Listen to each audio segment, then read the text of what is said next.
2008, ele resulta. O Ben Bernanke, ele não fala sobre o que causou 2008. Ele conta a história de 2008. Tanto a história do que aconteceu, mas sobretudo de como os caras resolveram ou fizeram intervenções para reduzir os efeitos da crise. O que eles fizeram de fato é o que a gente vai ver. A crise de 2008 começou com uma bolha dos imóveis estourando, né? Que bolha dos imóveis? Os preços dos imóveis subiram fortemente. Se você pegar de 2001, de 2000 a 2007, 2006, os preços dos imóveis subiram 80%.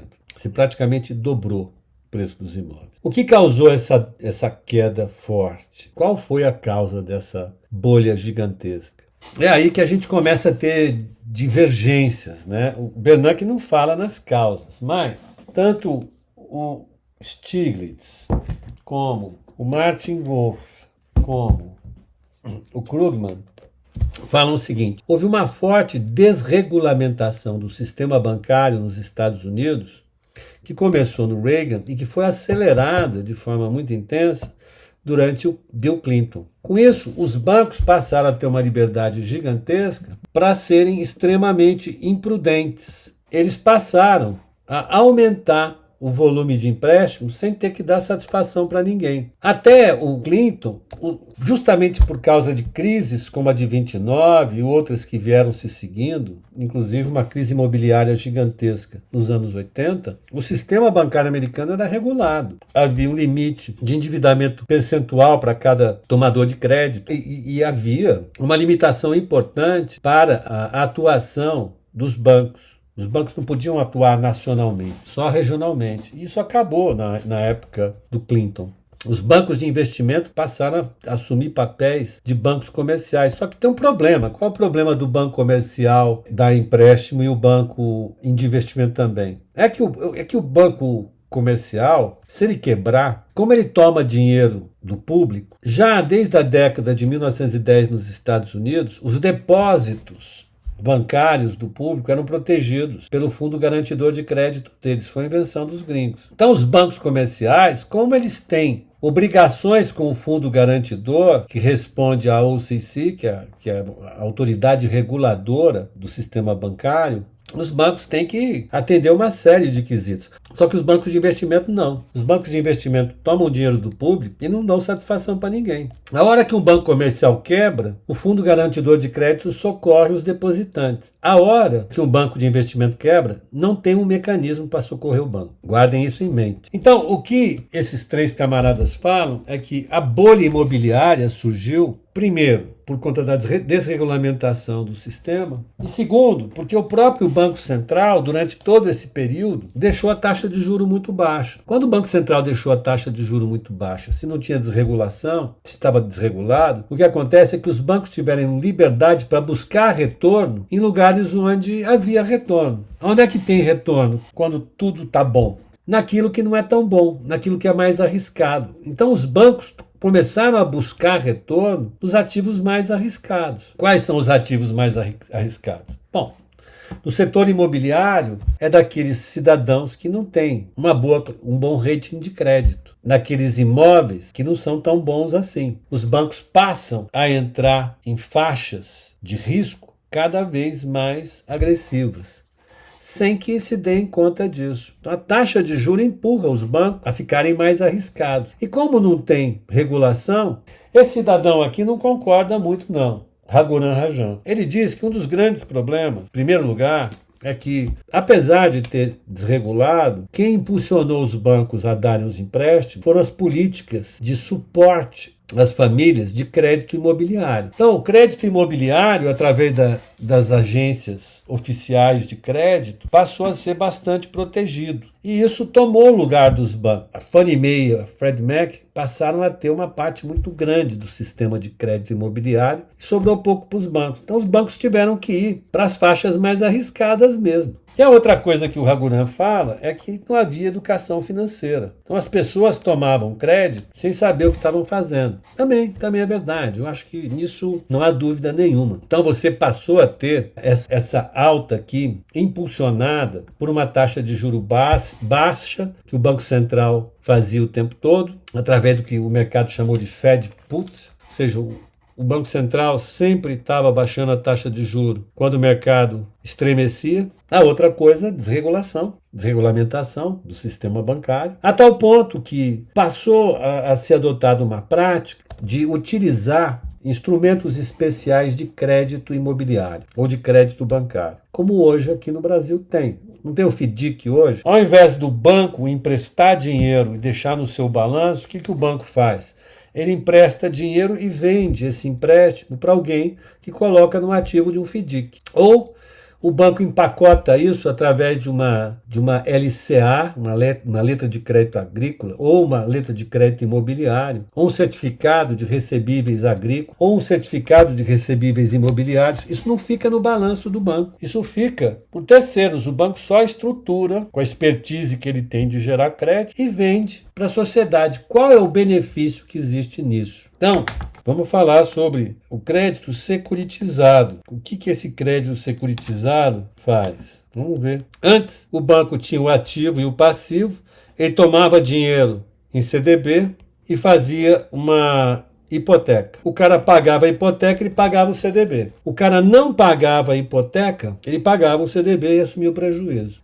A diferença é que a hipoteca fica mais cara, porque o banco ele limita o volume de crédito que ele pode dar, porque o balanço dele é limitado, ele só pode emprestar N vezes o equity dele, 10 vezes, 20 vezes, sei lá, e o banco paga pouco no CDB. Então, ele cobra muito da hipoteca, paga pouco no CDB e o volume é menor. Quando você tem a securitização, não passa pelos bancos, isso vai para fundo ou vai para pessoas físicas e jurídicas nas plataformas dos bancos. Então, quando você tira o banco do meio do caminho, você tem alguns ganhos. Quais são os ganhos? Você paga mais para o emprestador, então a taxa do CDB sobe, é cota de FDIC, é uma LCA, uma LCI, ou cobra menos do tomador do empréstimo. Você tem um ganho de eficiência. Então, o argumento para essa operação é maravilhoso. Só que ela é feita numa escala monumental. E qual é o problema disso? Como os bancos eles são especialistas em crédito, quando o banco sai fora da jogada, então ele escolhe bem entre o indivíduo que tem uma alta capacidade financeira de um cara que tem uma baixa capacidade financeira, high e low. E ele está amarrado na operação porque é o capital próprio do banco que está em jogo. O que os caras faziam então? Eles juntavam todas essas operações de securitização numa estrutura com milhares de operações de crédito.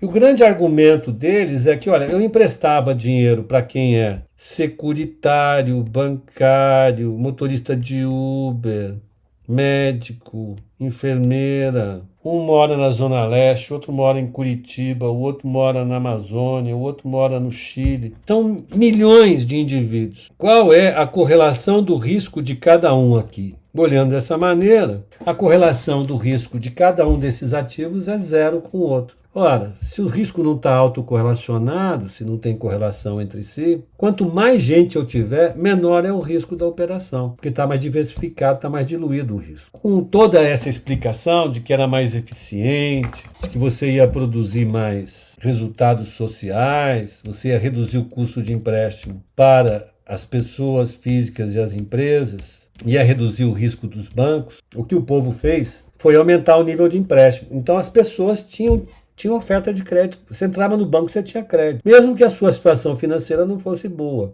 Lá nós descobrimos que tinha um indivíduo que chamava Ninja. No income, né, não tem renda. No job. Não tinha nada. Não tinha renda, não tinha emprego. O cara ganhava um empréstimo, sem saber se as condições eram boas. Por quê? Porque o cara que originava o crédito, ele não corria o risco. Então você podia ter um cara vendendo operações de crédito em Juiz de Fora, ele ia lá, corria atrás de 100 pessoas que estavam querendo comprar casa, vendia as operações de crédito, assinava o contrato e vendia essas operações para os bancos. Os bancos, por sua vez, pegavam essas operações, empacotavam numa letra de crédito imobiliário e vendiam na sua agência. Vendiam lá para o Borá, para o JJ, para o Elcio, para a Mari, para todo mundo. As pessoas que estão lá em Juiz de Fora estão felizes porque puderam comprar casa, não tinham renda para isso. Tinha gente que já tinha casa, resolveu comprar outra casa, passou a ter a segunda casa. A Mari, o JJ e o Borá ficaram felizes, porque ganharam uma LCI que paga 110% do CDI. O cara que vendeu esse crédito, que originou e vendeu esse crédito, ganhou dinheiro. O banco ganhou dinheiro. Todo mundo ganhou dinheiro. É sensacional essa operação. Ninguém perde. Feliz. E à medida que essa operação vai se espalhando pela sociedade, o que acontece com o preço dos imóveis? Vai subindo. E essa foi uma operação isso foi uma situação tão interessante que desde 2004, em todas as reuniões do FONC, do Comitê de Política Monetária do FED, se você for olhar as atas, em todas as reuniões a bolha imobiliária fazia parte da discussão. Todas. O Banco Central começou a subir a taxa de juro muito antes para combater a bolha imobiliária. Todo mundo sabia que tinha uma bolha imobiliária. As pessoas só não tinham ideia de como é que essa bolha imobiliária se espalhou pelos ativos do sistema financeiro internacional. O Adam Tooze, ele mostra um gráfico como é que se espalhou pelo mundo a operação de securitização, porque os bancos europeus, eles também queriam dar dinheiro. A taxa de juros na Europa caiu por causa da entrada do euro, caiu a partir do euro, a Europa virou ouro, a taxa de juros lá caiu, os bancos não tinham onde colocar dinheiro a uma taxa boa, foram colocar nos Estados Unidos, todos os países. Eu vou mostrar aqui o gráfico. Então, o dinheiro zanzava pelo mundo todo. Havia um fluxo financeiro do dinheiro que saía da Europa, ia para os Estados Unidos, voltava para a Europa, da Europa ia para os países emergentes que emprestavam dinheiro, tomavam dinheiro emprestado, ia para a Ásia, para o Japão e para a China, que mandavam dinheiro de volta para a Europa, que mandava para a África, os Estados Unidos mandavam para a África, e a América Latina recebia tudo isso. O fluxo financeiro disso aumentou demais de 2002 a 2007. Havia uma forte integração.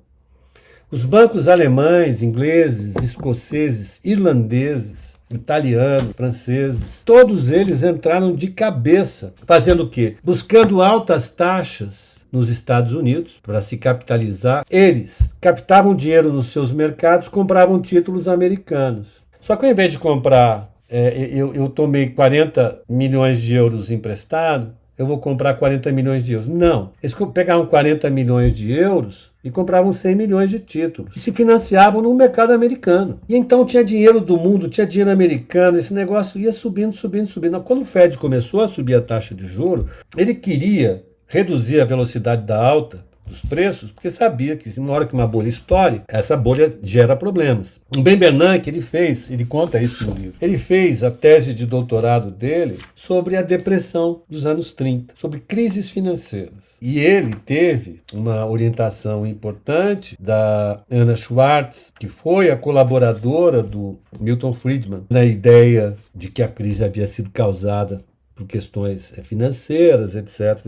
Então ele já chegou pensando, se tiver uma crise financeira, eu vou ter que atuar rapidamente. E olha, os preços dos imóveis, isso aqui é preço dos imóveis, calculados pelo índice Case-Shiller. Começa a cair em 2007, atinge um pico em 2007, para de subir em 2006, começa a cair. E aí entra em depressão em 2008. Só que quando o mercado começa a cair, você tem aquele cenário. Apesar dos bancos terem terceirizado muito CDS a essas estruturas, em N vezes o capital do banco. O Lehman Brothers, ele deu garantias, a gente chamava isso de credit default swap, chama, em quase 200 vezes o valor do patrimônio deles. E foi explodindo, né? Então, todo mundo atuava porque era muito rentável, da garantia do crédito, todo mundo queria entrar, todo mundo entrava. Então, o cara que originava ganhava, o cara que tomava o crédito ganhava, o cara que emprestava dinheiro ganhava, os bancos ganhavam, todo mundo ganhava. Quando o valor dos imóveis começou a cair, o que acontece quando o valor do ativo que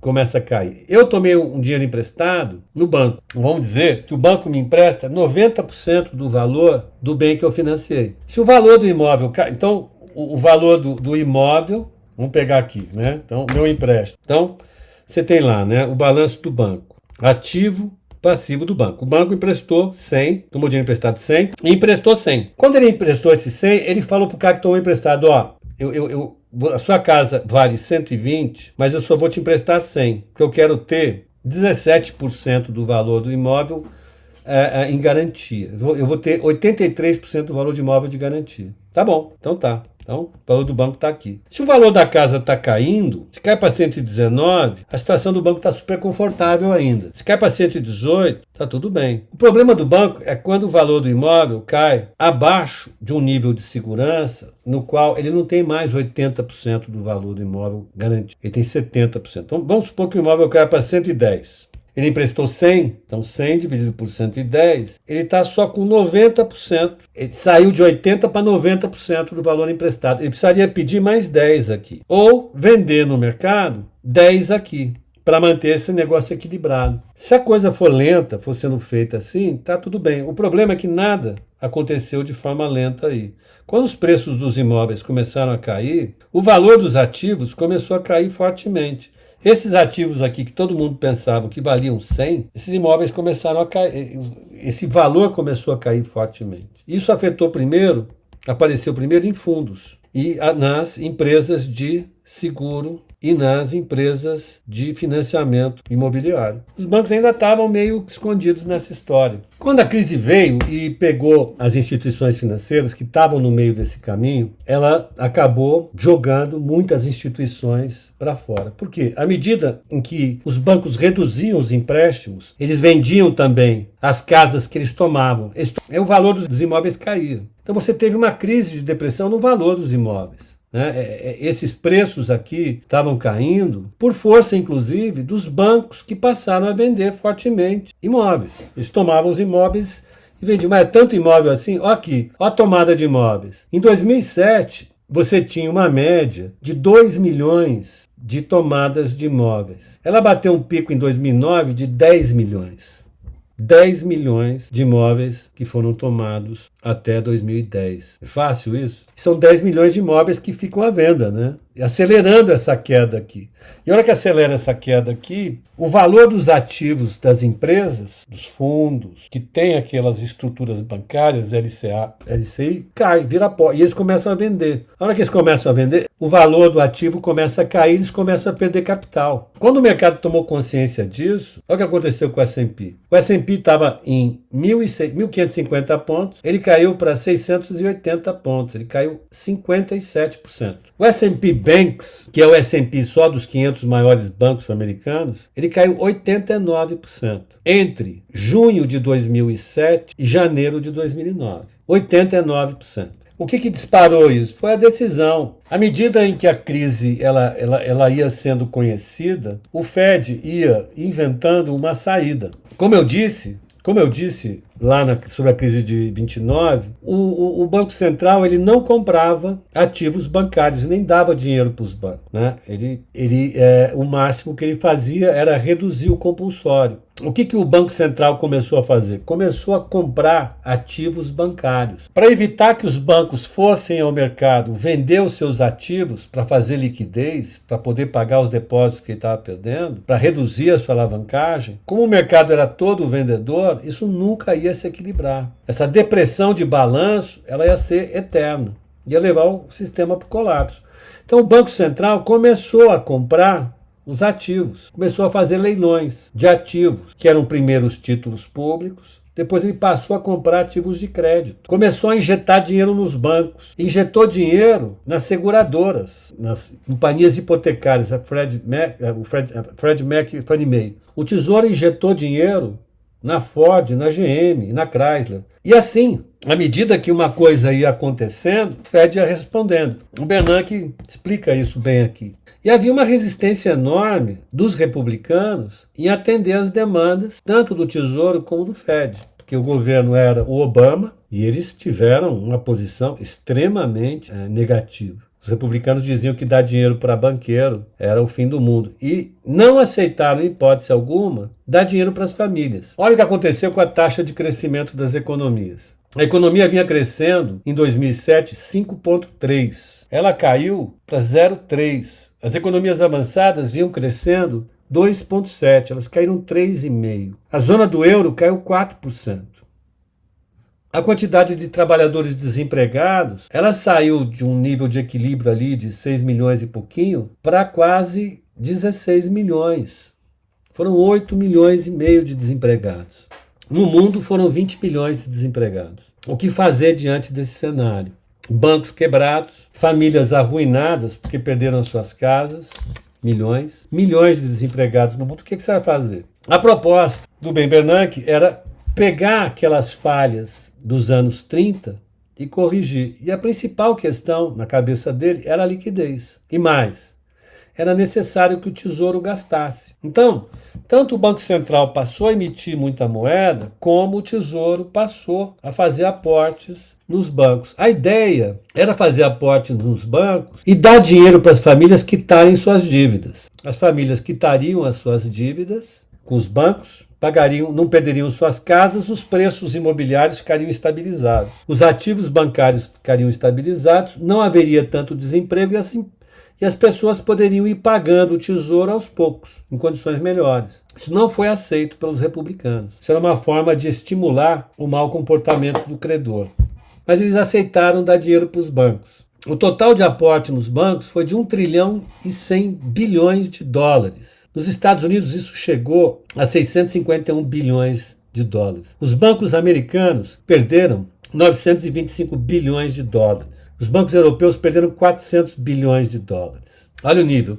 O Wachovia perdeu 102 bilhões de dólares. O Citi perdeu 101 bilhões de dólares e ganhou do Tesouro 109. O Bank of America perdeu 56, ganhou 78. Merrill Lynch perdeu 55, ganhou 29. UBS perdeu 53, ganhou 32. Washington Mutual perdeu 45, ganhou 12. Das seguradoras americanas, a IG perdeu 87 bilhões de dólares, porque ela dava seguro a essas operações. O Tesouro colocou 92 bilhões de dólares lá. A MetLife perdeu 13 bilhões, ganhou 2,3. A Hartford perdeu 12, ganhou 3. A Ambac perdeu 12, ganhou 1,4. As empresas de hipotecas, a Freddie Mac perdeu 81 bilhões de dólares. Ganhou do Tesouro 51. A Fannie Mae perdeu 71 bilhões de dólares. Ganhou do Tesouro 30. O Tesouro e o Banco Central e o Fed foram fazendo política gradativamente, de 2007 em diante. O primeiro foi o TAF, foi um redesconto ampliado que os bancos poderiam dar como garantia seus ativos. Quem recebeu foi o BOFA, o Barclays, o Wells Fargo, Bank of Scotland, etc. Depois, também em 2008, teve o Term Securities Lending Facility para comprar treasuries americanas, 2 trilhões de dólares. Ele também utilizou um instrumento legal diferenciado para poder dar dinheiro para as instituições financeiras, chamado Primary Dealer Credit Facility. Colocou 9 trilhões no mercado. Ele utilizou o Commercial Paper Funding Facility, que ele dava dinheiro para os bancos e ficava com os Commercial Papers. Commercial Paper da Boeing, da Ford, da Chevron, de quem for, 737 bilhões de dólares. Ele também fez o Term Asset Based Securities Loan Facility. Que esse Asset Based Security Loan, que eram? Asset Based é justamente o CRI, o CRA, LCA, LCI. Ele deu dinheiro para empresas que estavam financiando automóveis, bancos, né? Estavam financiando crédito educacional, cartões de crédito. Ele fez swap lines de dólar com o Banco Central Europeu, o Banco do Japão, o Banco da Suíça, o Banco da Inglaterra, o Banco Central do Brasil, o Banco da Coreia, o Banco do México, o Banco Central de Singapura. Ele atuou fortemente em diversas frentes para garantir a liquidez do sistema. Ora, se você dá liquidez do sistema, o valor dos ativos para de cair, ninguém tem pressa de vender os ativos, todo mundo espera. Pelo contrário, tem gente que sai querendo ganhar e começa a comprar. A bicicleta começa a rodar de novo, e isso faz a economia andar. Olha, o total de ativo do Banco Central americano era em torno de 900 bilhões de dólares em 2008, ele saltou para 2 trilhões e 500 bilhões de dólares em 2009. Os ativos têm tudo isso que eu falei para vocês. Commercial Paper, CRI, CRA, LCA, LC, o que vocês imaginarem, tem ali. Como resultado disso, A economia americana, ela vinha crescendo a 2% em 2007, a taxa de crescimento caiu para 0,1 apenas, foi 0 a 0 em 2008 e caiu apenas 2,6 em 2009. A partir de 2010, ela já voltou a crescer em média 2%. Qual é o milagre que o Fed fez? Foram dois milagres, né? O primeiro milagre chama déficit público. O que tem o déficit público? Como o governo ele aumentou fortemente o percentual de gastos da economia, ele era 6, 7% em 29 e passou a ser mais de 30% em 2008. Quando você tem uma crise, os agentes privados eles cortam os seus gastos. O governo não corta. Então ele amortece a queda do PIB. Aumenta o déficit, a arrecadação cai, ele continua gastando, aumenta o déficit. Isso segura a queda e estimula a volta. A economia volta rapidinho. Primeiro amortece a queda e depois ajuda na alta. Então, a primeira coisa, a gente chama isso de estabilizador automático, tá? Bem-vindo ao mundo do estado de bem-estar social. Qual foi a outra coisa? As intervenções na economia. Quais intervenções foram? Então, vamos lá. Quantitative easing, né, que é essa compra de ativos, juros zero, gastos, coordenação internacional. Em 2009 foi feita uma reunião do G20, eles chegaram no acordo de não haver guerras comerciais, então tarifas sem alteração. Não podia ter alteração de tarifa. A outra coisa, sem guerra cambial. Ninguém ia utilizar o câmbio para tentar aumentar a exportação, como aconteceu nos anos 30. Então, foi importantíssimo o papel do Estado durante esse período para coordenar as ações e permitir que a economia tivesse uma performance não tão destruidora como foi na década de 30, tivesse esse comportamento. Não quer dizer que foi tudo maravilhoso. É claro que o Bernanke para aqui. O trabalho do Adam Tooze é legal, na minha opinião, é que essa crise, apesar de ter sido restringida nos Estados Unidos, ter sido contida, ela teve muitos efeitos. Foi uma poderosa crise. Ela foi uma crise ainda pior que a de 29. Por uma questão fundamental, segundo o Adam Tooze, eu tendo a concordar com ele. A integração econômica global em 2008 era muito maior do que a integração global em 1929. Tanto a integração financeira como a integração comercial. Então, os fluxos de capitais eram muito mais integrados. Ele mostra nesse gráfico. E os fluxos comerciais também. Então, ainda que os Estados Unidos tenham conseguido coordenar os esforços globais dessa vez, como não conseguiram coordenar nas vezes anteriores, houve coisas que não foi possível consertar. Primeiro, nos Estados Unidos, o fato do setor privado, corporativo, ter sido resgatado pelo Estado e as famílias não, gerou um enorme exército de insatisfeitos. Você aumentou demais a desigualdade de renda nos Estados Unidos e gerou uma população imensa de gente insatisfeita. Aquilo que estava demorando para acontecer, aconteceu numa velocidade muito alta. Aquelas regiões que já estavam vulneráveis por conta da desindustrialização ficaram ainda mais vulneráveis.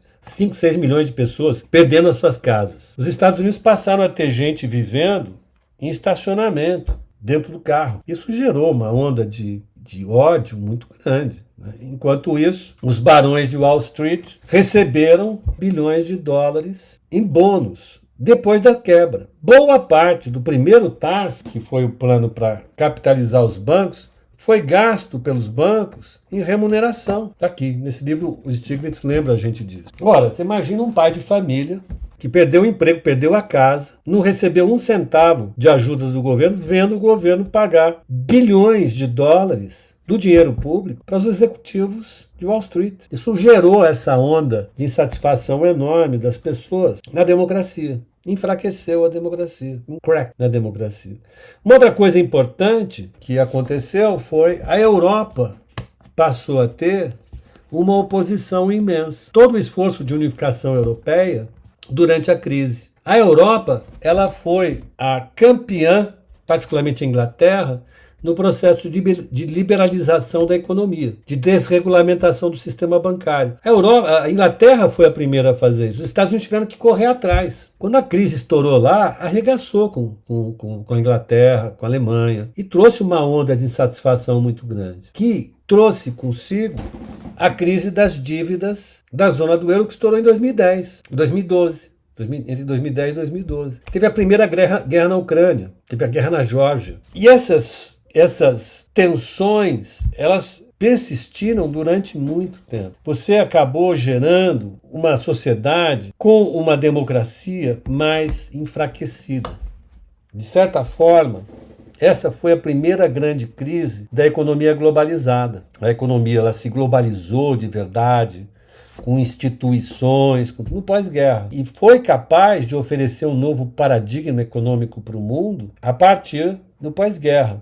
É o que a gente chama aí de neoliberalismo. Está baseado na globalização. E isso permitiu um crescimento muito forte, mas trouxe muito desequilíbrio. A crise de 2008 encerra esse período. E dá origem a uma nova onda de gente que critica de forma poderosa. Antes era a esquerda que criticava, a partir daí é a direita, a extrema-direita, que passa a criticar fortemente o globalismo com propostas nacionalistas, com propostas populistas, com propostas que visam dar resposta, ainda que sejam respostas falaciosas, ao problema da globalização e das crises geradas pela globalização. Porque, inevitavelmente, o que está no ponto de partida dessa crise é a globalização. E a crise trouxe os seus descontentes. De verdade, o que a gente pode ver, as causas estão claras, agora também está claro que resolver crise ficou mais fácil a partir de então. Tanto é que a gente passou pela crise da Covid de maneira bastante tranquila. É claro que nós temos um legado hoje aqui.